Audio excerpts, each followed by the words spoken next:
Hello আপু, আসসালামু আলাইকুম, কি খবর? কেমন আছো? এই তো আপু, ভালো আছি।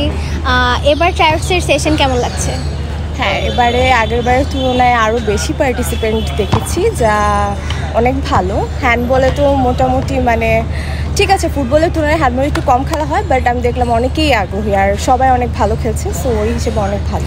এবারে যারা ট্রায়ার্সে পার্টিসিপেট করেছে তাদেরকে নিয়ে আপনার এখন কি প্ল্যান আছে? আচ্ছা, ঠিক আছে। তো আগের টিমও আছে আমাদের, সো এবারে যারা করেছে, যারা ভালো খেলছে, আমরা তাদেরকে নিয়ে আরও প্র্যাকটিস করব আর দেখবো কারা পরবর্তী টুর্নামেন্টের জন্য হচ্ছে লাইক অ্যাপ্লিকেবল, ওদেরকে নিয়ে আমরা টুর্নামেন্ট করার প্ল্যান করছি। আর আমাদের মেইন টিম নিয়ে কি প্ল্যান আছে বা কি এক্সপেকটেশন আছে আপনার? আচ্ছা, মেইন টিমের আমি চাবো যে আমাদের লাইক স্টুডেন্টসরা সবাই প্রেজেন্ট থাকুক, নিয়মিত যদি প্র্যাকটিস করে, তাহলে আশা করি ইনশাআল্লাহ ফিউচারে অনেক ভালো টুর্নামেন্ট আমরা অর্গানাইজ করতে পারবো হ্যান্ডবল থেকে, ইনশাআল্লাহ। Okay, thank you so much আপু for your feedback. Thank you.